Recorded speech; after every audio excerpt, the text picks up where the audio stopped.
All right, tonight we are going to study, finish our study on the song, It Is Well With My Soul. And a couple weeks back, we did one on Horatio Spafford, the author of that. In a few weeks, maybe 4 weeks, we'll do P.P. Bliss, who put the music to It Is Well With My Soul. And again, another tragic happening in his life, so we'll go through that. It just seems very depressing here, all these. But what a wonderful thing, a legacy that they gave to us, because we have these wonderful songs, and many of us go through things that these songs can actually be a comfort to us. And so that's why it's so important that we have them. Now, unfortunately, somebody had to go through these things to be able to share these songs with us. But tonight we're going to study about what's called the American colony, which is in Jerusalem, Israel. And again, little do people know. They know about Horatio Spafford. They know about how the fact that he lost all of his real estate, and he lost his buildings, and he lost his practice. He lost everything, basically, and then lost his 4 daughters. And so a lot of people know about that. He also knows that there was a public problem between he and his church were actually very cruel to him, and so he made a decision to move his family to Israel. By that time, they had 3 other children. One of them died as well. So with Grace and with Bertha, they moved to Israel. And so we studied a little bit about that on the last one. But here, of course, at the end of that one, we see that Horatio did catch malaria there in Israel, and it took his life.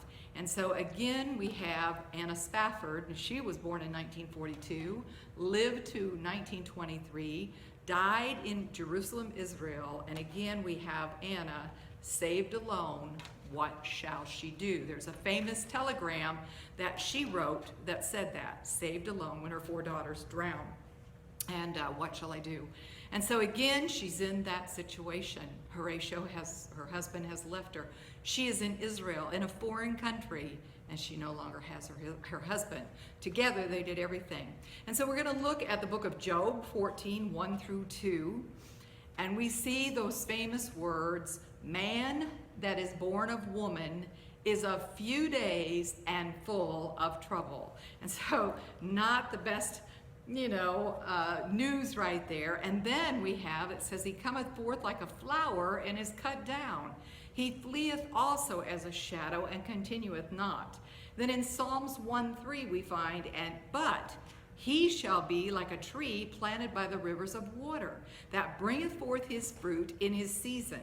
His leaf also shall not wither, and whatsoever he doeth shall prosper. When I thought about the Spaffords, I thought truly they were people born of trouble, born for trouble. Trouble followed them. They had 10 wonderful years of bliss, wealth, and they were good people. They shared what God had given to them. It was not like they had done something horrible, but the troubles began to come.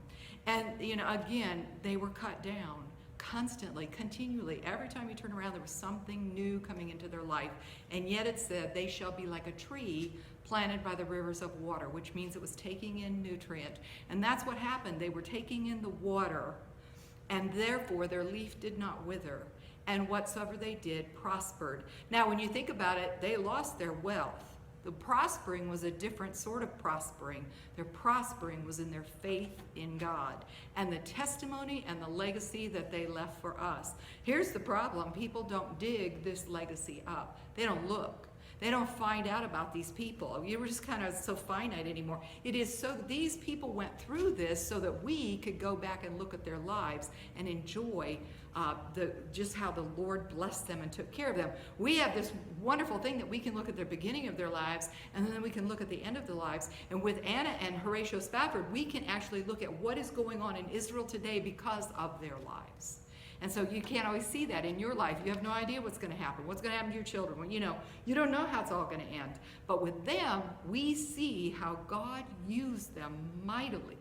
And so we see Anna Tobin Larsen Oglende was born in Stavanger, Norway on March 16th in 1842. That was a long time ago. Her father was Lars Larsen. He was a skilled cabinet maker and a very successful farmer, and he was very, very well respected in his community. So there's no apparent reason why he just up and decided to make a very drastic move. but it was not a wise decision unless there was some divine reason that we don't know about. You know, whenever you see people do things, we don't have any right to say, oh, they really made a mistake. How do we know? You know, we have no idea. All we know is that as Anna ended up in the United States, something wonderful happened to her, and she met Horatio. Anna was just 4 years old when her father and her family immigrated to a growing Scandinavian community in the Chicagoland area. There, her father felt it was necessary to Americanize, and so he changed their family name to Lawson. So she was known as Anna Lawson. And at this time, Chicago was not the healthy city it is today. Of course, it's not a very healthy city today. That was probably really a dumb statement. But at that time, it was not healthy physically, you know. And it was a lot because of the mosquitoes and the malaria there with Lake Michigan. Lake Michigan actually made it a swamp-like area, and so it was not a healthy place to be. And so the malaria and the mosquitoes and all that made people very unhealthy. And then what happened was a cholera epidemic broke out. And so, again, it was not a profitable one for the family. Anna's mother died there of the cholera, and her baby brother Hans.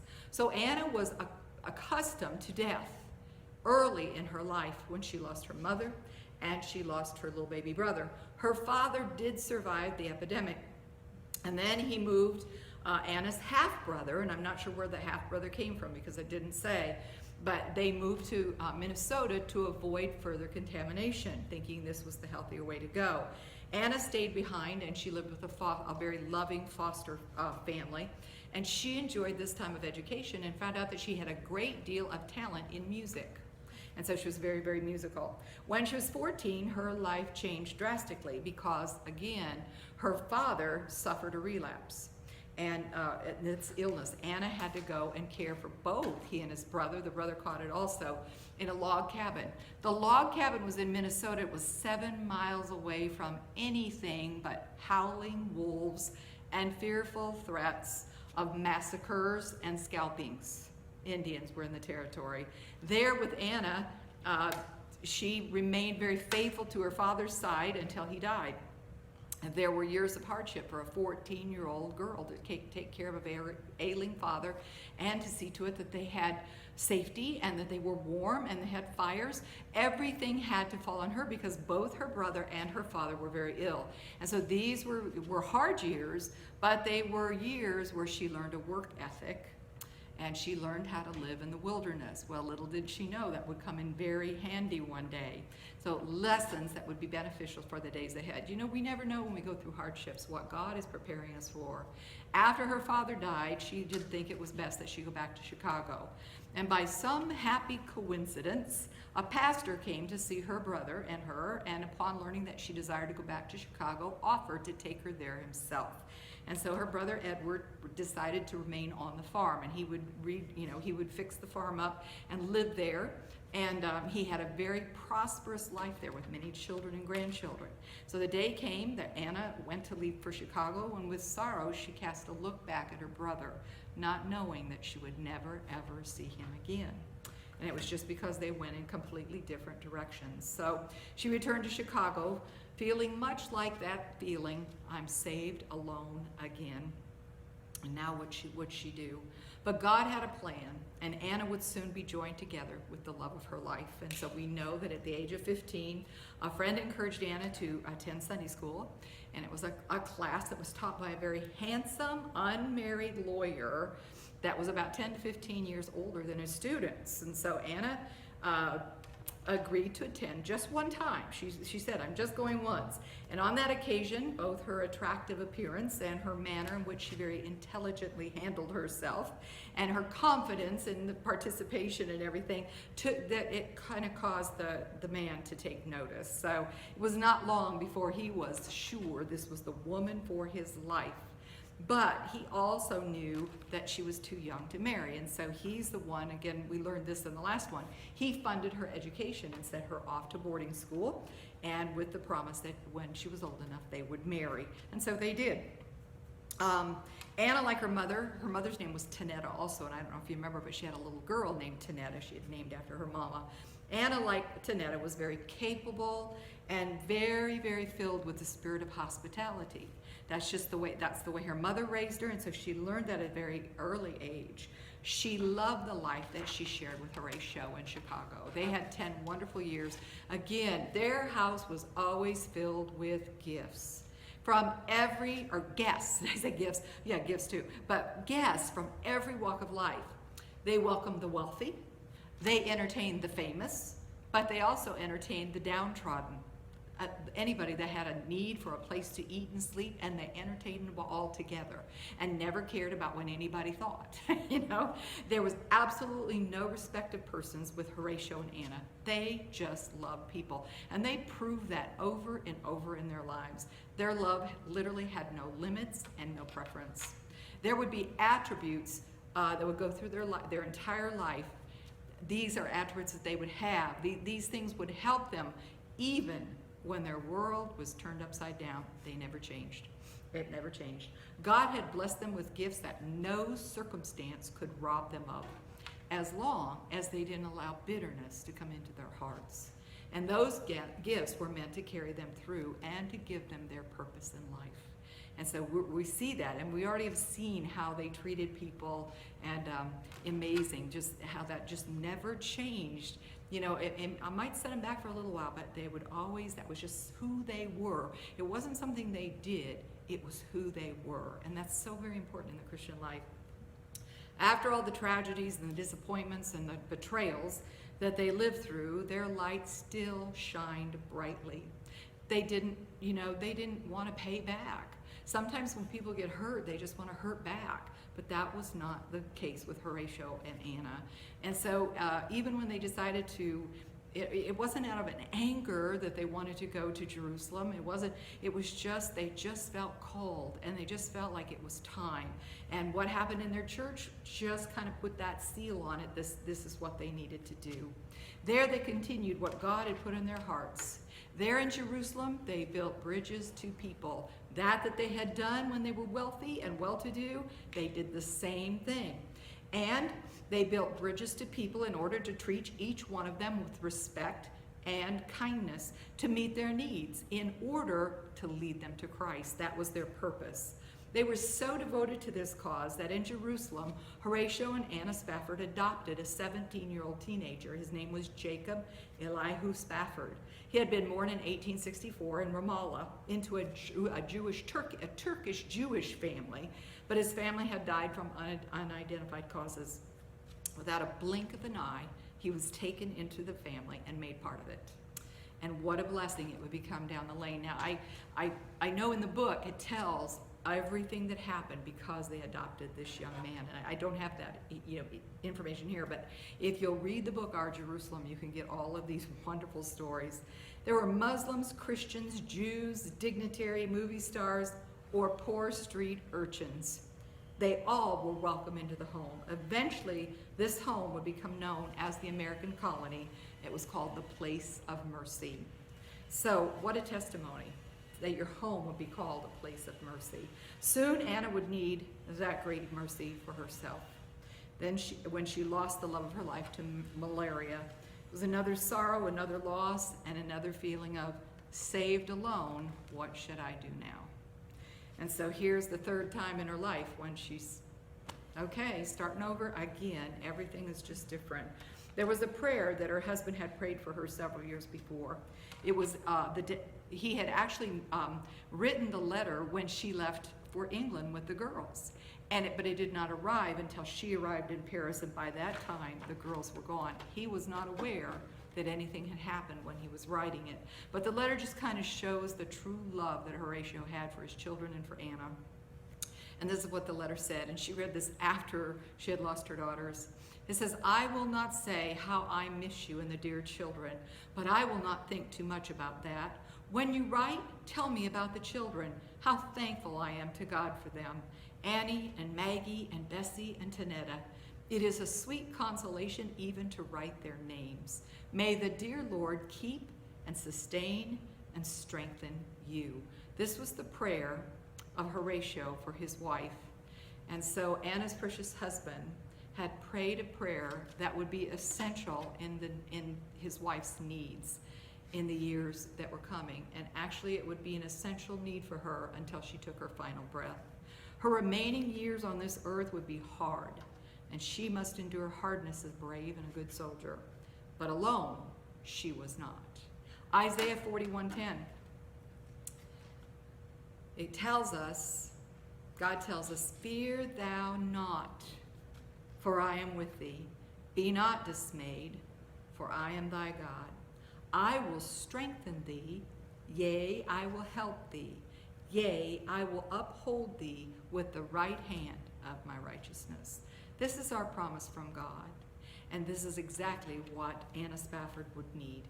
And then I'm going to read Isaiah 54. I just stumbled upon this and I thought, what a blessing, and how very much this fits the situation of Anna Spafford. "Sing, O barren, thou that did not bear. Break forth into singing and cry aloud, that thou that didst not travail with child. For more are the children of the desolate than the children of the married wife." Now, she had children, but she was about to be the mother of many children. And so then we go, he says, "Enlarge the place of thy tent, and let them stretch forth the curtains of thy habitations. Spare not, lengthen thy cords, and strengthen thy stakes. For thou shalt break forth on the right hand and on the left, and thy seed shall inherit the Gentiles, and make the desolate cities to be inhabited." They lived during a time when Israel blossomed. They were there in Israel during the time when people began to come home. What an amazing thing, and they ministered to those people. "Fear not, for thou shalt not be ashamed, neither be thou confounded, for thou shalt not be put to shame. For thou shalt forget the shame of thy youth, and shall not remember the reproach of thy widowhood any more. For thy Maker is thine husband, and the Lord of hosts is his name. And thy Redeemer, the Holy One of Israel, the God of the whole earth shall he be called. For the Lord hath called thee as a woman forsaken and grieved in spirit, and a wife of youth, when thou wast refused, saith thy God. For a small moment have I forsaken thee, but with great mercies will I gather thee. In a little wrath I hid my face from thee for a moment, but with everlasting kindness will I have mercy on thee, saith the Lord thy Redeemer. For this is as the waters of Noah unto me. For as I have sworn that the waters of Noah shall no more go over the earth, so have I sworn that I would not be wroth with thee, nor rebuke thee. For the mountains shall depart, and the hills be removed, but my kindness shall not depart from thee, neither shall the covenant of my peace be removed, saith the Lord that hath mercy on thee. O thou afflicted, tossed with tempest, and not comforted, behold, I will lay thy stones with fair colors, and lay thy foundations with sapphires. And I will make thy windows of agates, and thy gates of carbuncles, and all thy borders of pleasant stones.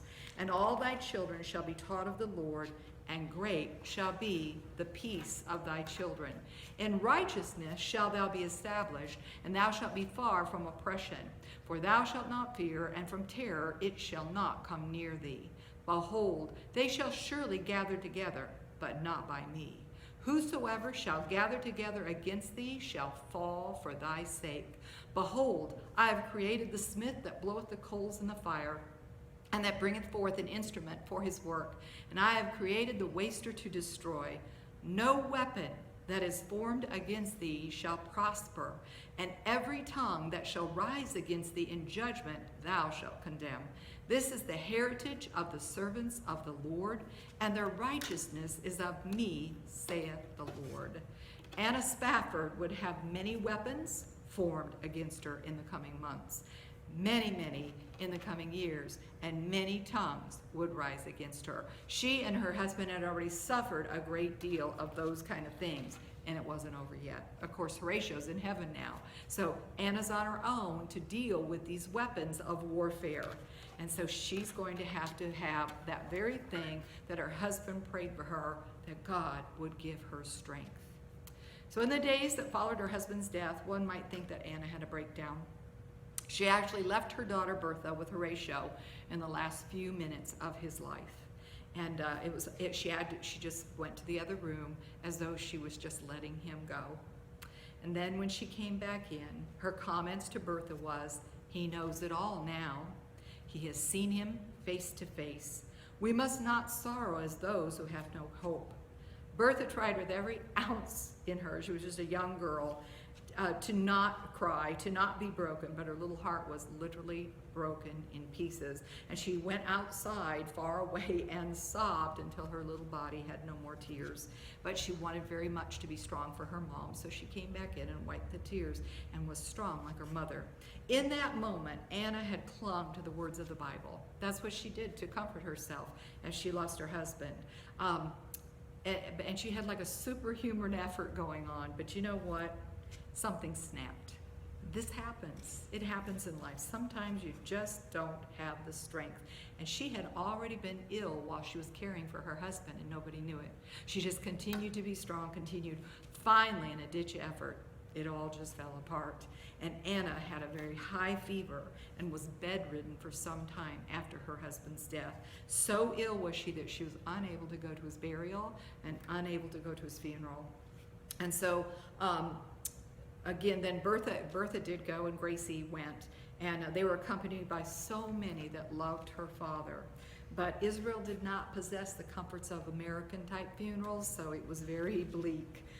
There were no flower shops, there was no ready-made caskets, you know, those are kind of things. This is Israel, undeveloped Israel in the late 1800s. And so there was a lot of dust and a lot of heat and a lot of sorrow. And so Bertha recalled that most comforting thing that was there was an American flag that was flapping. Now, I don't know if you remember from the last lesson, but he was buried in Mount Zion at an American cemetery that was given to the American people. And so there was an American flag flapping half-mast in the wind. So as she walked back to her house, her first desire was just to see her mother. But Anna was far too ill to receive either one of her daughters. So it was hard on the girls and it was hard on her. Weeks passed and Anna was laying at death's door. She simply did not improve. Now you can imagine the grief that she was going through. So she finally found the strength to make the decision that she should be taken to the coast. And a carriage was prepared for her and she was taken to Jaffa to stay with friends. At long last, she began to recover her health in the gardens and the ocean air. And so it was a great day of joy when she returned to the American colony. Of course, there was a lot of people there already that loved her, and they were so glad to see her. She was very weak, but she was recovered. So as Anna progressed in her health, another tragedy struck the colony. 2 of the men that worked at the colony also passed away. And so now it's just, you know, this is a lot of their workload there. And so those 2 men, and both of them, as they knew they were about to die, said they wanted to be buried by their best friend. And so they wanted to be buried there by Horatio in this same cemetery.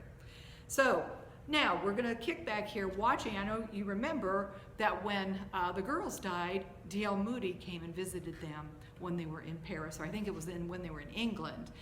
D.L. Moody was a very close friend of theirs. And so now he's watching from the other side of the pond what's going on with them, and he's very heartbroken. So he decides it's come to make a visit. So he went and made a visit to Anna. And he brought a lot of comfort to her. And as per usual, you know, he's the one that kind of had to be comforted once he got there, you know. And but he held the 2 girls. He held one in his arm and the other one on his knee. And tears rolled down his cheeks. And so the girls, you know, they loved him very dearly. Well, a few years before that, there was another man that had come to visit. He was a stocky, blue-eyed Englishman. He had come to Jerusalem to study biblical history, and he stayed with the Spaffords. He had befriended the Spafford family in a marvelous way. Of course, everybody that came there just felt like family. It was the way that they were. So they had many, many friends. He, too, had bounced the girls on his knees and had become a part of them, and he spent countless hours on their rooftop. The Spafford lived in one of the highest places in Jerusalem, and it overlooked the entire city. So it was a beautiful view. But the view from the Spafford home was not just beautiful, it was very inspirational. The Mount of Olives was on the left. The Garden of Gethsemane and the Dome of the Rock was in the center. The huge dome of the Church of the Holy Sepulchre was on the right, amidst hundreds and hundreds of towers and spires and steeples and cupolas that formed the most beautiful skyline of the holiest city on the face of the earth. And that was the view from their rooftop. So little did Bertha or Grace know that while they were bouncing on the knees of this man, they didn't know whose knees they were bouncing on. They just loved him. It didn't matter to them. They just loved this man. Perhaps to Bertha there was a little hero worship going on because she just really thought he was the cat's meow. But she did not know this was a famous man that she was bouncing on knees. The blue-eyed Englishman was General Charles Chinese Gordon. That was the name that was given to him. He was the hero of Sebastopol and the Governor General Gordon of Sudan. One day he would be England's martyr hero at Khartoum. So this was a war hero, a little war hero. And this is the Gordon that we're going to learn about here in just a few minutes. These things, again, what he did, you know, I know a little bit about that history during that wartime, but that didn't matter to me near as much as when I recognized his name as the first man to discover Gordon's cavalry. General Gordon is a discoverer of the real site of Calvary. It was there on the Spafford's rooftop that he would sit day by day studying the Word of God and gazing. And then he'd go back and he'd read the Word of God and he'd look up. And he would just, and Bertha was always told not to bother him, you know, she was, you know, don't bother him when he's studying, just leave him alone. But she couldn't help it. So she would go up on the roof and she would just watch him read and look. And he did that for days on end. Until, it went on for a long time, but he kept gazing at this hill with great interest. And so this is when he found, through prayer and much study, that he was looking at Skull Hill. He was looking at Calvary. And so at that time, of course, traditionally, it was the Church of the Holy Sepulchre, which did not follow biblical principles at all. But it was the traditional site that Helena had discovered back in Constantinople. And, you know, just a couple of years after what Jesus was crucified, she had put her stamp of approval on that place. And so, of course, they built big churches and big incense burners and all this kind of stuff. If you've been there, you've seen it, and it's just takes something away from it, you know. But as you look at, in fact, I have a picture here of Gordon's Calvary, and I'll just set it to you. I've seen it, you know, before, but this made a great deal of sense to me in that I can see this is the Damascus Road. And if you know anything about Calvary, can you see that? Can you see the camels are right? Okay. Today, it's more modern. There's a bus depot. There's a lot of things that go in front of it. But this is actually the road to Damascus, which was a very heavily trafficked road and very busy road. Okay, so we have the place of the skull, but this is a place where the crosses were lined. And I assumed, because it was a place of the skull, that they would face them looking at the skull, the place of death.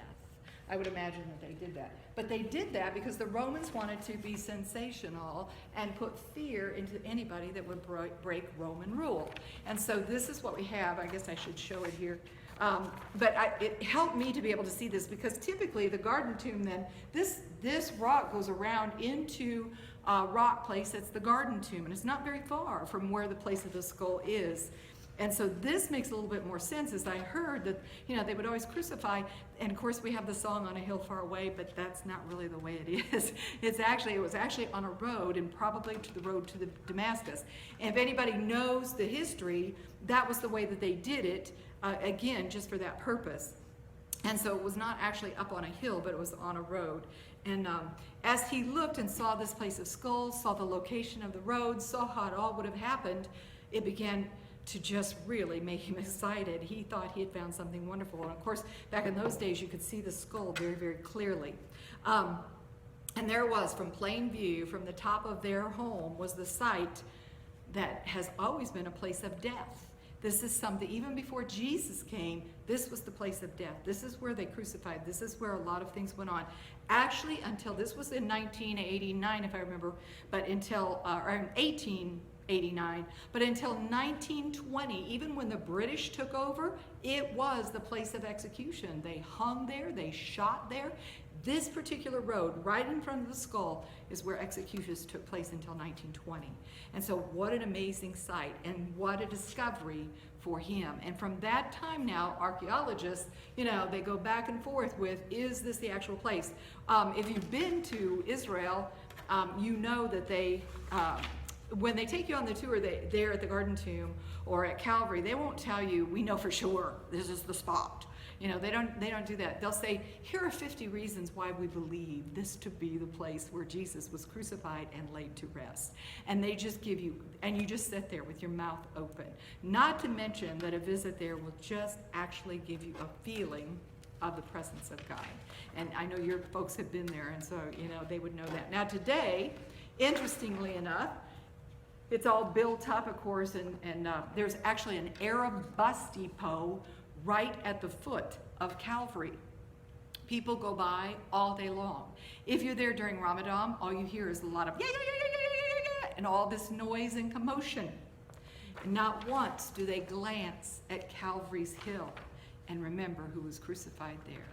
And the Bible speaks, there is a verse of scripture that speaks how they will pass by with no regard for the place of my death. And today, buses come in and buses go out and never once think about Jesus. So, General Gordon commented on the appropriateness of the location in a letter that he sent to his sister in 1883.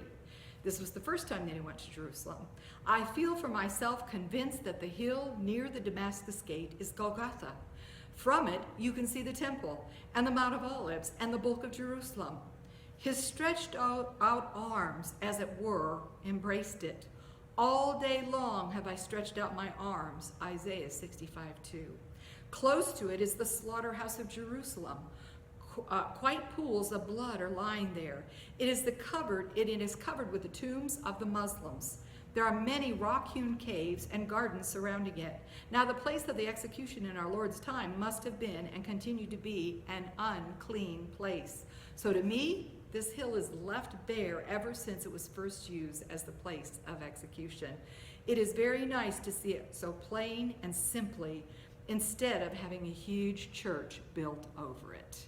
So of course we have the Church of the Holy Sepulchre, which they chose to do that. And it just doesn't make you feel like you recognize it at all.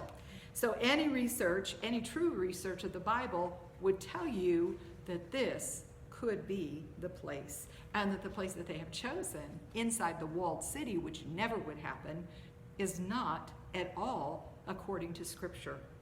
So it was not until the late 1800s and early 1900s that what we know as Gordon's Calvary and the Garden Tomb became official. And so now when you go there, those are the places that you go to visit. You can go to either one. I was there, we went to the Church of the Holy Sepulchre the first year in 1993 when we went to Israel. And both Ruth Ann and I, you have to duck down in this place, and then there's this nice made bed, little cot-like thing that they said is where they laid Jesus out. And you just kind of look at it and go, I don't think so. They have all kinds of things there that are like, okay, that's not possible because there is such a thing as, excavation and sand filling things in and all this kind of stuff. So, they just weren't. They just are trying to get people's money. They're trying to get people to be all, awestruck, but they're not looking to what the Word of God is all about. And so that's a problem. And then another observation that General Gordon made as he sat on the rooftop of the Spaffords was from Leviticus 1:11. And this is why I continued to study and gaze, study and gaze. Leviticus 1:11 says, the sheep for a burnt offering shall be slaughtered on the north side of the altar before the Lord. Gordon interpreted this verse to mean that Christ, the prototype, must also have been slain north of the altar, Skull Hill being north of Jerusalem and of the Temple Mount. Again, a visit there will make your heart race and give you a sense of the presence of God. And I've been privileged to be there in the place where our Lord's crucifixion, burial, and resurrection all took place. And I am very thankful that the Spaffords opened their home to General Gordon. Would you have ever seen that? Not being on that rooftop, not being able to observe it, not being able to study, and here they were saying, shh, don't bother General Gordon when he's up on the rooftop. He's studying, And so they were concerned that he had that time, and so what a blessing. Now, when Mr. Moody came to visit, so again, now this is a visitor in the home, when Mr. Moody came to visit to comfort Anna, Mr. Gordon had failed to warn him about a very important fact about his discovery. Mr. Moody wanted to be a blessing in this wonderful city, and he had organized an open-air preaching. He'd never preached in Israel before. And so he, in his manner of open-air preaching, he went to the top of Skull Mountain, because what a place to preach, right? Okay, well, little did he know that this was a Muslim cemetery, and that it had very few graves at that time. However, there were some there, not in very good shape. Only thinking about the wonderful opportunity he was about to take, he wanted his audience to see him better, and so he stepped up on a piece of stone, not knowing he was on a gravestone. And so this did not go over very well, and because of this very, very bad event, a very angry group of Muslims forbid Christians from ever entering that cemetery again without a permit, and that goes on today. If you go there, you will find a very high fence built around this cemetery because of D.L. Moody. So these are a lot of fun things that you stumble on as you're studying these things. And Mr. Moody felt horrible. He would never have offended anyone like that, but he had no idea what he was doing. So anyway, and then as Mr. Moody left, there was another man from his ministry that came to stay at the colony. And when he returned home, immediately he was interviewed. Reason being is that, let me just get a tissue. The reason being is that by this time, the Spaffords had quite a reputation. And if they didn't know about them, they made things up about them. When they left, of course, there was a public disagreement with their church. Now they're in Israel. Now Horatio has died. I cannot tell you the horrible things that were said by different churches. Some of them believed that they were suffering because of their move to Israel. And, I guess God was looking at it from a whole different standpoint than what people were looking at it from. People who know nothing about what God was doing in their lives, and seeing the people that were being influenced for God. And yet they made up all kinds of horrible things about them. And so when he returned, everybody was so excited to interview him about this weird cult and this weird sect that had gone to Israel called the Overcomers. That's what they had been named. And so here are just some simple questions that he was asked. He said, by what name are they known in Jerusalem? And he said, they're known simply as Americans. Well, how do they employ themselves? In works of charity and devotion. They're constantly engaged in feeding the hungry and nursing the sick. Their house is a sort of free hotel for everyone that needs shelter. Bedouins, Arabs, Jews of all sorts are people that drop in and are very kindly entertained. They hold gospel meetings. They sing at these meetings. It is nearest to music of heaven as I have ever heard. Question, who attends these meetings? Answer, all sorts of people, including a great many Jews and Mohammedans, and they join in the singing and have a deep respect for the service. This interview shut some of the mouths of those that had been sensationally calling them a religious cult. So it was just very plain. I mean, they wanted some crazy answer or something about this religious cult. But what they found was that they were just doing the work that the church should be doing. It was just very simple. They just didn't go through all the rigmarole. They just were very simple, and they loved people and reached out to people and shared the gospel with people. The most important person in their life was the Lord Jesus Christ, and obviously we can see from the way they continued to move forward that they were drawing their strength from the Lord after one thing after another came into their life. It was a very basic interview. But it was an interview that really they should have been able to see the hand of God in their life instead of trying to blame them for the things that had happened in their lives. And so it did help. But the criticism was absolutely horrible. But we kind of lived in that day and that time, and really it hasn't changed a whole lot today. If people don't understand things, they criticize. If you don't do things inside of the box, they criticize. If you don't think the way they think, then they criticize. But we have to realize God uses people differently. We never know what God is planning on in life. If someone's off in sin, that's a whole different story. But these were not people in sin. These were just people doing things their own way, not necessarily structured like what the church would. Now, if you understand anything about Israel in that day, they could have never done that and never reached out to anybody because no one would have trusted them. So let me just share a story with you of how it all came to be. I just look at this and I see simplicity. It's simply people living day by day. One day after they were settled, they went on a picnic, feeling like they just needed to go out. And there were so many places that were their favorite places, and they loved to go there. And they were Wadi Joes, which means the Valley of Walnut Trees. Above on the hill were some Mohammedan residences, and a very young man, hearing their merry voices, came down to investigate. They had no way of knowing that they were trespassing on their land. Through an interpreter, he asked who they were and what they were doing. But he was very, very friendly, and Horatio invited him to share their picnic lunch. Anna was feeding Grace her bottle, and he was very interested in the fact that she was using a bottle. My mother has twin baby girls, and she cannot nurse, he said, and he added that she was trying successfully to feed the babies artificially, and they were dying. Anna immediately got up and went and said, "Let me go home with you." And so she was given a very friendly reception as this young man took her to the home. She told the mother, through an interpreter, how ill baby Grace had been when they first came, and how through experience she had learned what foods agreed with her and what foods did not. The twins were then put on a recommendation of condensed milk that they found at a market, and a friendship began that lasted a lifetime. This is also the event that started what they called the child welfare and nursing programs in the Holy City. There was a great need. There were many, many people there that didn't know anything about hygiene. Really, if you know, there was swamps there. Malaria was there. Israel had not yet blossomed like a rose. And so timely, God sent the Spaffords there to help these people, to train these people. And in doing that, they built bridges to them so that they could lead them to Christ. That's what it was all about. Wonderful thing about, when you do a good deed, there's a thing called a grapevine. And the grapevine in Israel was a method in which the news was spread about the Americans that liked to help people. Little did the Spaffords know that the young man that had joined them that day for their picnic was Mohammedan Effendi Husseini. Husseini is a very common name.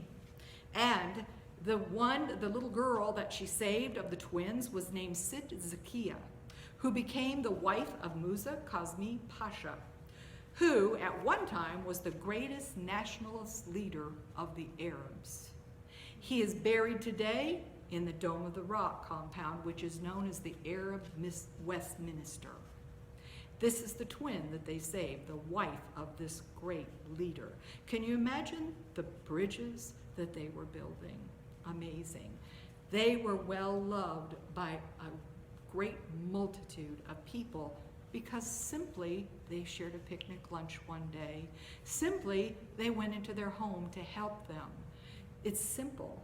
Immediately after this life-changing picnic, the group began to be asked to give private lessons in singing, instructions in school, instructions in hygiene, instructions on how to help with malaria, instructions from all over, things that they would know from America.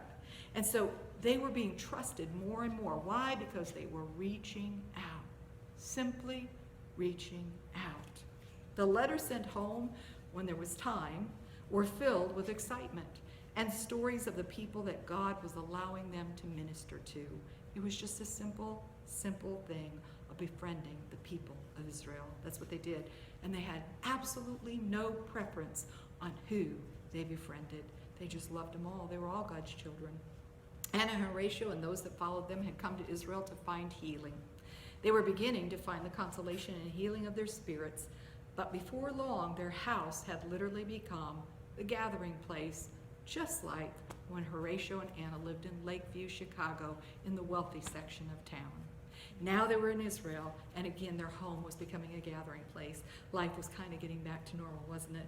The Bible studies classes that Anna taught became very popular. The Bible study classes that the men taught became very popular. There was an audience of Jews and Arabs and Bedouins and everybody sitting there together. Mothers' meetings were becoming well attended as they taught mothers how to care for sickly children and for, how to feed them properly and how to clean them properly. Arab and Jews alike flocked daily in just to hear their singing, because they sang daily. There were days that they became so busy that there weren't enough hours, but it was a blessing because they just desired to be a help to everyone.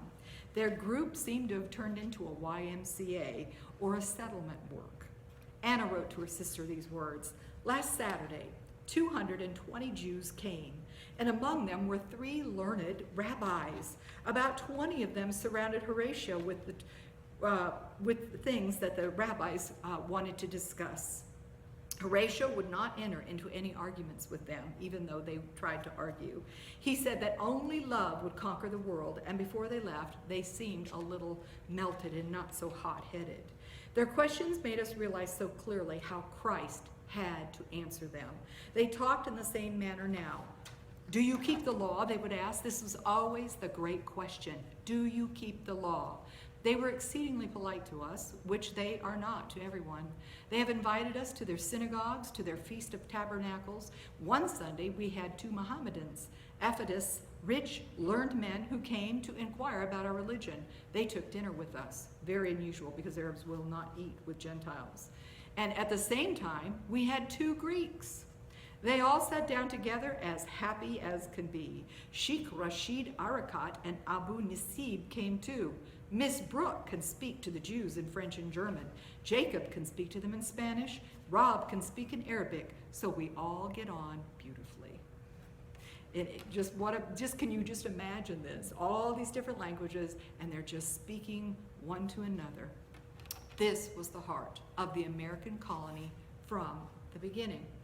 A description of the colony was written by a friend after a visit.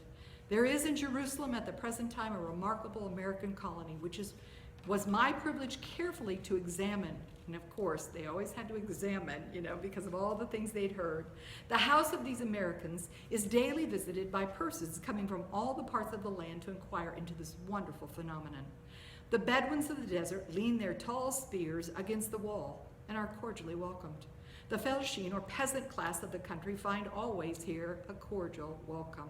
No evening passes without seeing its company of poor and rich, of peasants and Turkish effetis, gathering in the salon to listen to the hymns which the Americans sweetly sing, and everyone leaving with a song in their heart. Shortly after Horatio's death, Anna found it necessary to go back to the States to find a means to help with their financial issues. Horatio had always cared for these things, and so she had to find means. They had things to sell, they had property, but it had to be transferred, and she didn't know exactly how to take care of that. When she went, Anna asked God for strength and wisdom, and she made contact with Olaf Henrik Larsson. Again, he was the leader of the Swedish Evangelistic Church, which of course she was from. Inspired by Anna's words and full of messianic fervor, the Swedes from Chicago decided to join Anna on her trip back to Jerusalem permanently. Larsson also exhorted his relations and friends in Naas, Sweden, to go immediately to Jerusalem. Now, I don't know what she said, but it must have been pretty powerful. As a result, 38 adults, 17 children sold all their possessions and set off for the Holy Land to join the colony, arriving there in July of 1896. God was working to enable the American colony to do more of what was already doing. They had just lost Horatio, the leader. They had lost 2 men. Can you imagine how they were feeling? Like, what is God doing? And God provided their every need so that they could continue the work that Horatio and Anna had so desired to do. So God provided the workmen to do that. I have pictures here too of how they went from a colony of about 13 or 14 to a colony of 150. And they moved into a large house that belonged to a wealthy Arab landowner, and it was outside the city walls. So it was a different house. from the one that they lived in that overlooked such a gorgeous view. And they kept that one as well. The extensive land attached to the house was quickly put to use for the colony's support. Part of the building was used as a hostel for their frequent visitors from Europe and America. A small farm developed with cows and pigs, a butchery, a dairy, a bakery, and a carpenter's shop, and a smithy. The American Colony Store provided additional support through their sales of souvenirs, artifacts, and archaeological objects worldwide. And so they had quite an operation. Now, if you know anything about Israel, when you go there, when the Jews begin to work or come back in, they had what they call kibbutz. A kibbutz is just like this colony. Everybody works together. Some of the women churn, some of the women do that, but everybody has a job in the kibbutz, and that is the way that they could all come back and live cheaply together and still function. Somebody would teach school, and it was exactly the way the colony was run. So really, they were ahead of their time. They were running things the way God had told them to do it, and this was an example to the Israelis as they came back and developed their kibbutz. Trouble began, though, in 1889 with the return of a political leader, really, Dr. Merrill. He was actually the leader of what is called the American Council. There had been a man in that office that was very supportive of the American colony.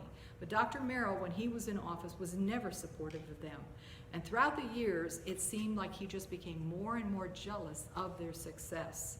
Many missionaries resented the way that the Spaffords did things, partly because it was working. And so they wanted it to be, Americanized, or whatever country they were from, they wanted it to do their way. But Dr. Merrill, for some reason, took an unusual dislike, and even after the death of Horatio, was hard on Anna. And so he had such a hatred for her. And it was so intense that he refused to sit with Anna on a platform when she was asked to speak at a Sunday school conference. He refused to sit on the platform with her. And she just ignored it and was kind to him and continued and did what she was asked to do. Later, they were to attend the same gathering together, and Dr. Merrill refused to even enter the building, the same building that she was in.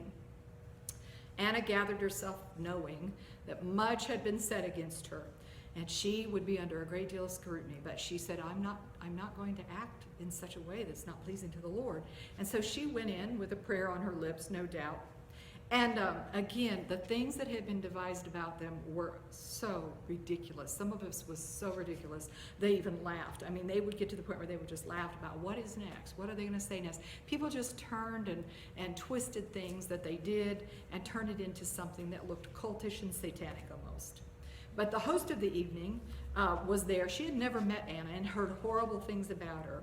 By the end of the evening, she turned to Anna and said, well, I can't tell you how someone so lovely could be guilty of all the horrible, ugly things that I've heard about you, and I am just delighted to meet you. And so she won the hearts of those that were there that night.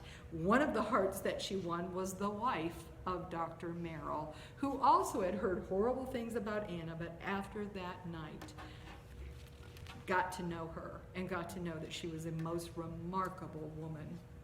So that night, Anna put a lot of the gossip to rest, and for a little while, things calmed down. Now, Dr. Merrill would later attack in other ways, but at this point, he kind of calmed down. I wonder if his wife didn't tell him, you better cool it.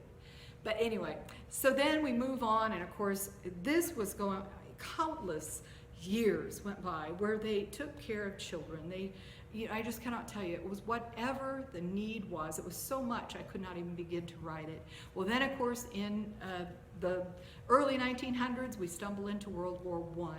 The American colony played a critical role in World War I in supporting the colonies, or the communities, and through great suffering on the Eastern Front. They helped there, they helped nurse people, they ran soup kitchens, they had hospitals and orphanages and other charitable ventures. Anything that they could do, they opened their house to take care, and they treated all wounded with no regard to which side they came in from. In addition, members of the colony were permitted to photograph behind Turkish lines. Now that would tell you because they were treating the Turkish wounded, and so they actually got to go behind Turkish lines and take accurate photos of what went on during that war. Without them, they would have never known the truth of what went on during that time. The American colony also was known. There are countless pictures in the Library of Congress because they kept diaries. They continuously had eyewitness accounts and letters and photos. And again, their legacy has been carried through their children and grandchildren. They passed things down continuously. And today we know much of what took place in the late 1800s and early 1900s that would have never been known, because they just weren't organized. They're the ones that kept those documents for us so that we could know what was going on during that time. Although the American colony ceased to exist as a religious community in the late 1940s, individual members continued to be active in the daily life of Jerusalem. Towards the end of 1950, colony quarters opened to the public as what is known as the American Colony Hotel. The hotel is an integral part of the Jerusalem landscape. It's gorgeous, absolutely beautiful. Beautiful inside, beautiful outside. The gardens are incredible.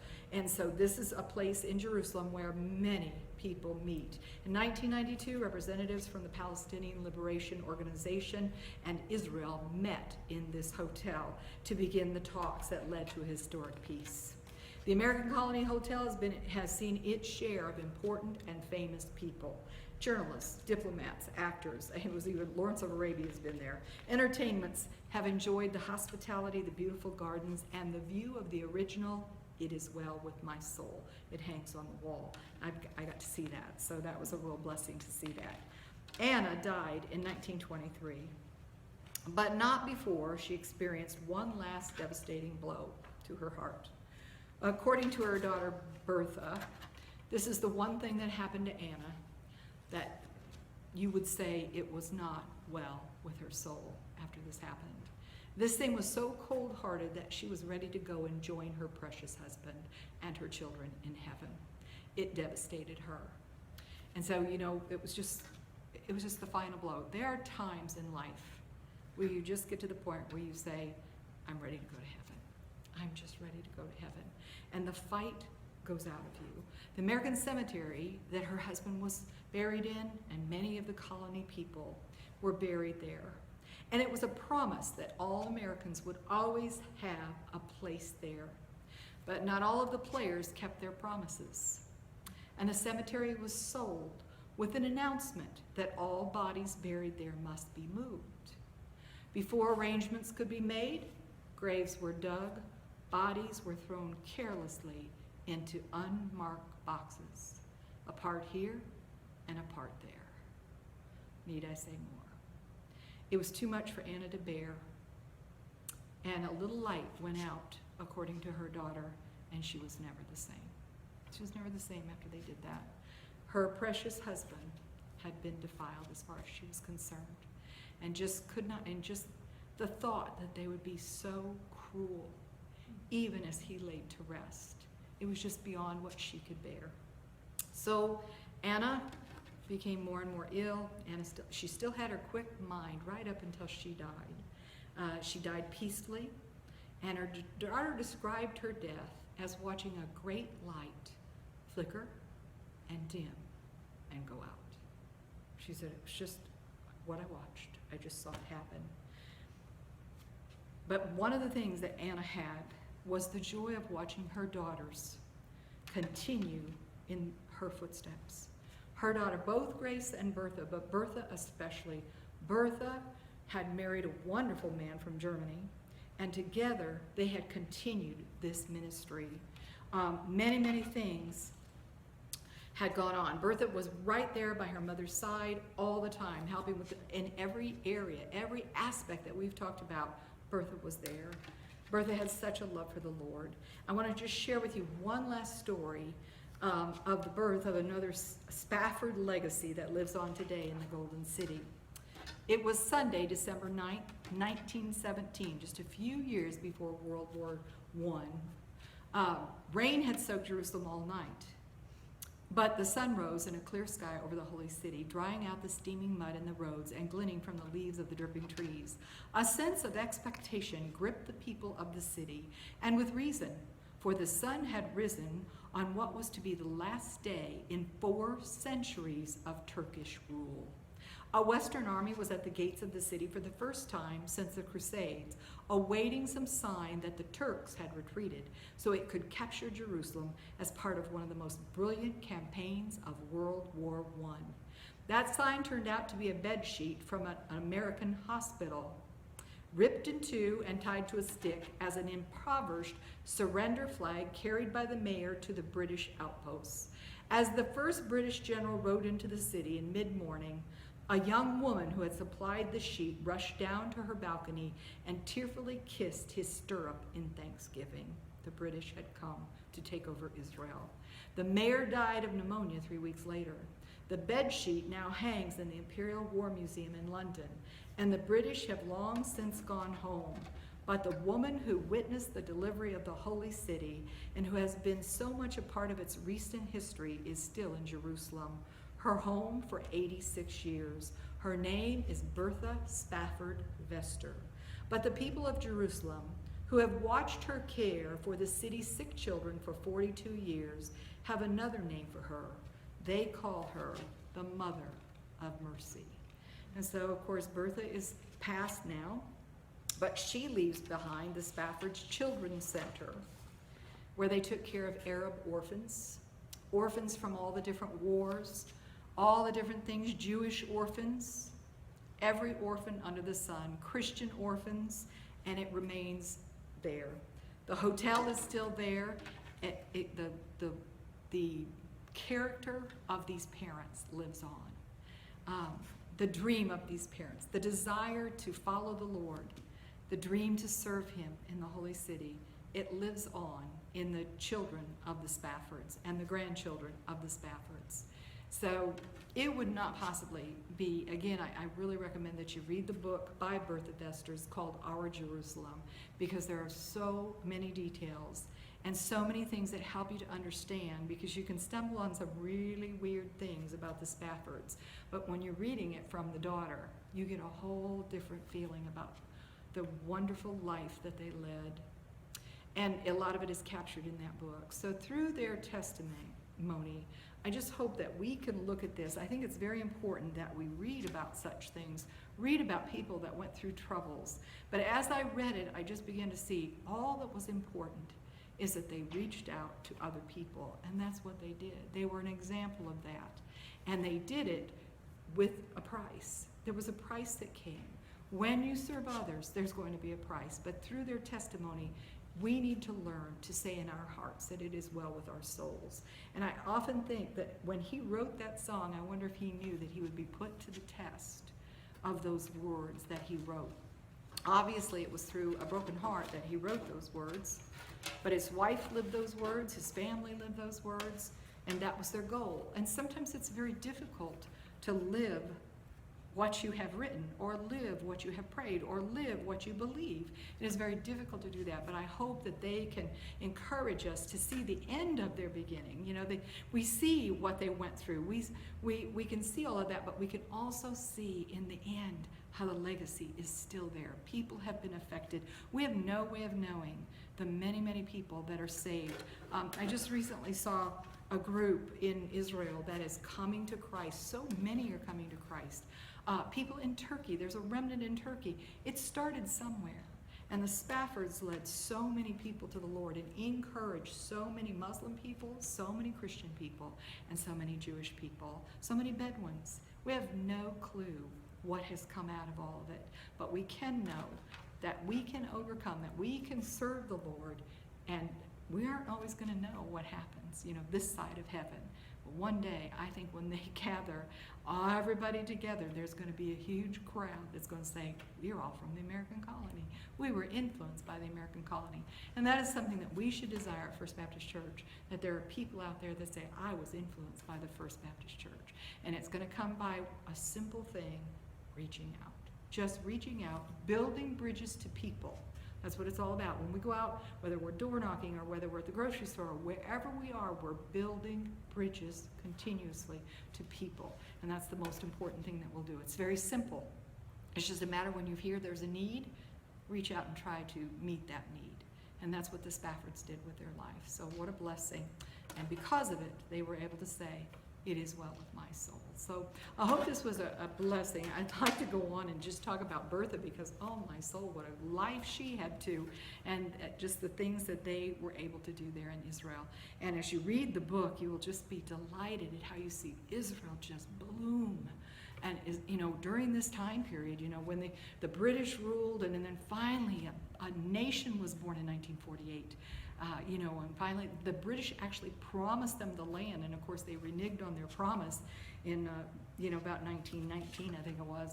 And so the Israelis went through all of that, and the Spaffords were there during that time as well. So, and Bertha. So, I'm sure that they were a blessing in any way that they could be. But what a life to live. And that was the whole purpose. When Horatio decided they were going to Israel, he wanted to be in the place where his Savior walked. So, anyway, so it is certainly something for us to, look to and pray that we can gain from. So anyway, but we will do P.P. Bliss, because again, he's the one that put the song, the melody to this song. So we'll study him next. So let's bow our heads and we'll be dismissed with a word of prayer. Father, how we thank you so much, Lord, for these wonderful, wonderful people that have lived, Lord, that have left us an example, that have left us words to a song that, Father, comforts so many, and many, many of the songs that Horatio and the poems that Horatio wrote were such a blessing and showed his great love for thee. Father, we just ask that they would be good examples to us, and that through looking to some of the troubles that they went through, we can get through these troubles of today a little easier. Father, I just pray you give safety as everyone goes home, and we thank you for it in Jesus' name. Amen.